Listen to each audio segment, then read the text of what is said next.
Hello guys, good morning everyone. Welcome back to my channel. Today I will discuss about eclampsia cardia. eclampsia cardia एक disease है mains body के अंदर और ये alimentary canal यानी जो फूड पाइप होता है अपना ओइसोफेगस होता है उसका लोअर एंड होता है वहाँ पर जहाँ स्टोमक और ओइसोफेगस का एंड होता है और स्टोमक की शुरुआत होती है वहाँ एक ओइसोफेजियल एक इंस्पेक्टर होता है, लोअर ओइसोफेजियल इंस्पेक्टर होता है। वहाँ एक वाल होती है, उस वाल में इलेक्स वाल होती है। वो वाल में जो रिलैक्सेशन है, कॉन्ट्रैक्शंस है, उसकी जो एबिलिटी होती है वो ख़त्म हो जाती है। तो वहाँ से वो जो ओइसोफेगस होती है वो वहाँ से सिकुड़ी हुई होती है, वो रिलैक्सेशन नहीं हो पाती है। तो उसकी वजह से जो साइन सिम्टम डेवलप होते हैं कि पेशेंट को जब भी पेशेंट खाना खाता है वो खाना उसको छाती पे जमा होने लगता है। पेशेंट चेस्ट में पेन फील करता है, खाना प्रॉपर स्टमक में नहीं जा पाता है, वहीं स्टोर होता रहता है और पेशेंट को वेट लॉस की समस्या होती है, एसिडिटी की समस्या होती है। जो खाना उसने कल या परसों में खाया था वो उसको वहीं पे रखा हुआ होता महसूस होता है। जब भी पेशेंट नाइट में लेटता है तो वो खाना रिगर्जिटेट होता है और मुंह के द्वारा या नाक के द्वारा वो आ जाता है और उसमें से फाउल स्मेलिंग आती है, पुट्रीफाइड भी वो खाना हो जाता है रखा रखा हुआ।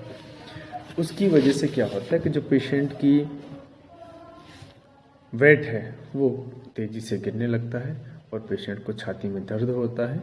वो एक डिजीज़ है eclampsia कार्डिया। eclampsia कार्डिया के जो सिम्टम है वो यही है कि छाती में दर्द होना, वेट लॉस होना, वोमिटिंग होना और एसिडिटी का रिगर्जिटेशन होना फूड का, ये सारे eclampsia कार्डिया के सिम्टम हैं। eclampsia कार्डिया में कुछ इसमें ट्रीटमेंट है। ट्रीटमेंट में क्या करते हैं eclampsia कार्डिया में? पहले इसकी इन्वेस्टिगेशन करते हैं एंडोस्कोपी कर यानी अपर जीआईटी से, यानी मुंह के रास्ते से या गले के रास्ते से एक फ्लेक्सिबल ट्यूब डाली जाती है जिसमें आगे कैमरा लगा हुआ होता है। उससे ये देखते हैं कि जो ओइसोफेगस का लोअर एंड है वहाँ एक इंस्पेक्टर है, वो डायलिटेशन है या वहाँ कॉन्ट्रैक्शन हो रखा है, और देखते हैं कि वहाँ फूड जो जमा हो रखा है वो eclampsia कार्डिया की कंडीशन में ही होता है। और उसको जो ट्यूब होती है उसके साइज़ को देखा जाता है। eclampsia कार्डिया की कंडीशन में वो जो साइज़ है लोअर इंस्पेक्टर का साइज़ है जो उसका वो इंक्रीज हो जाता है, क्योंकि वहाँ फूड एक्सेसिव अमाउंट में जमा होने लगता है। तो वो जो ये है हम दूरबीन के द्वारा उसको देखा जाता है।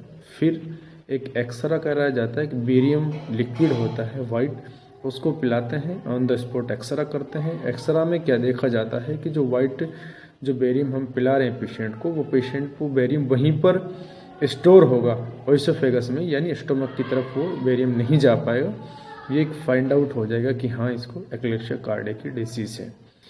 तो ये इसका ऑपरेशन, इसमें जो इसका ट्रीटमेंट है, ट्रीटमेंट में क्या करते हैं कि कभी कभी ऐसा होता है कि जो एंडोस्कोपी करते हैं उसमें देखा जाता है कि कैंसर की वजह से भी eclampsia कार्डिया की कंडीशन बन जाती है, क्योंकि जो कैंसर होता है वो ओवर ग्रोथिंग होता है और वो उस ट्यूब को क्लोज कर देता है, खाना स्टोमक की तरफ नहीं जा पाता। इसीलिए सबसे पहले ट्रीट करते हैं उसके कैंसर को, और फिर इसमें कि बालून छोड़ते हैं, बालून कैमरे के द्वारा बालून डाल के उसको डायलेट करते हैं, उससे कुछ हद तक रिलीफ मिलता है। बाकी फिर वो दोबारा वैसा कि वैसा ही हो जाता है जैसे, और बार बार बालून डालने से या इंजेक्शन लगाने से वो ऑपरेशन में दिक्कतें आती हैं। ये मैं ये नहीं कह रहा ऑपरेशन नहीं होता, ऑपरेशन होते हैं बट दिक्कत आती है ऑपरेशन में। और फिर एक इसका ये है कि जो इसमें फिर ऑपरेशन कराना एक बेस्ट ऑप्शन होता है। उसमें दूरबीन डालकर दूरबीन के द्वारा ऑपरेशन किया जाता है। उसमें 24 घंटे के या 2 दिन के अंदर अंदर में पेशेंट ठीक होता है और उसको लिक्विड चालू कर दिया जाता है। दूसरे दिन इसका डिस्चार्ज भी करा सकते हैं eclampsia कार्डिया कंडीशन में। लेकिन मैं उसमें डिटेल में बताऊंगा आपको, वो आप नोट्स बना सकते हैं। उसके लिए मैं आपके लिए नोट्स रेडी कर रहा हूँ, आपको मेरी वीडियो देख सकते हैं आगे। चलो लेट स्टार्ट करते हैं नोट्स को।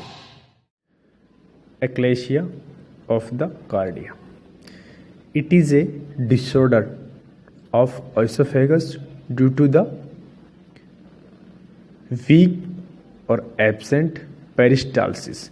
जो पेरिस्टाल्सिस मूवमेंट होते हैं ओइसोफेगस के, वो वीक और एब्सेंट मिलते हैं through to the lower two third of the oesophagus. Oesophagus lower two third है वहाँ पर जहाँ पर लोअर इंस्पेक्टर होता है। And failure of the relaxation of the cardiac sphincter due to the loss of Auerbach's plexus. जो neurons का system है, न्यूरोमस्कुलर सिस्टम है, वहाँ वो एब्सेंस होता है या वो सही तरीके से काम नहीं करता, उसको ही एक्लेक्शिया कार्डिया कहा जाता है। अब इसके सिम्टम्स की बात कर लेते हैं। सिम्टम में dysphagia.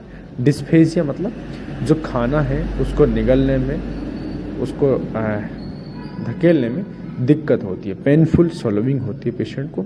Regurgitation of food, food regurgitate होता है क्योंकि जो फूड है स्टमक में ही ना जाकर ओइसोफेगस में ही इकट्ठा होता रहता है और फिर वे रिगर्जिटेशन होता है, यानी बार बार मुंह की तरफ आता है with acid.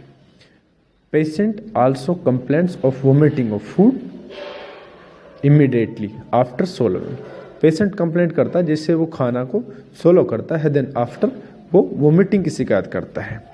Actually of the food is regurgitation from the oesophagus and not the from the stomach. जो फूड है ओइसोफेगस से रिगर्जिटेट होता है, स्टमक से नहीं हो पाता। So this is called the oesophagus pseudo vomiting.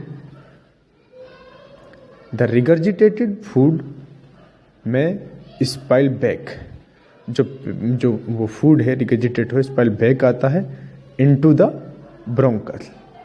Bronchial tree resulting in the respiratory infection.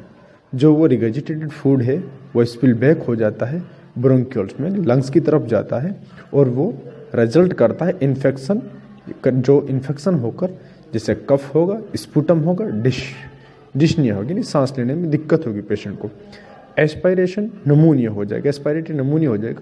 जो फूड है, फूड कंटेंट है, वो लंग्स की तरफ जाते हैं और वहाँ न्यूमोनाइटिस पैदा कर देता है और सपुरेटिव न्यूमोनाइटिस ये डेवलप हो जाएगा। अब अपन किसी इन्वेस्टिगेशन की बात कर लेते हैं।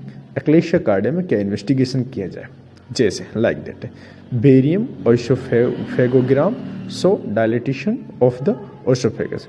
क्योंकि जो खाना है वो स्टोमक की तरफ नहीं जा पा रहा है, स्टोमक में नहीं जा पा रहा, वो इसोफेगस में इकट्ठा हो रहा है। जब इसोफेगस में खाना इकट्ठा होगा तो उसका जो डायलिटेशन है वो इसोफेगस का जो लोअर एंड है उसका साइज इंक्रीज मिलेगा, बड़ा और मिलेगा। बेरियम एक फूड होता है, एक लिक्विड सॉल्यूशन होता है वाइट, उसको पिलाते हैं और फिर हम एक्सरा करते हैं, उसमें हमें मालूम हो जाता है कि हाँ ओइसोफेगस का साइज बड़ा हुआ है। ओइसोफेगोस्कोपी यानी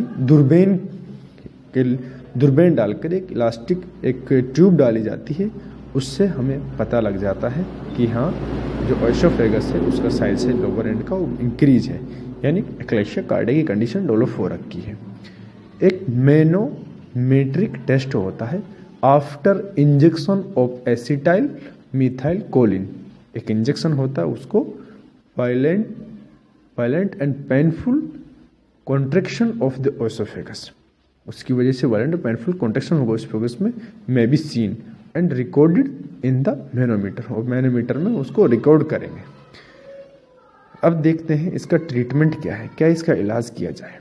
एक botulinum toxin injection, botulinum toxin injection होता है, इस इंजेक्टेड करेंगे directly into to the lower oesophagus sphincter में।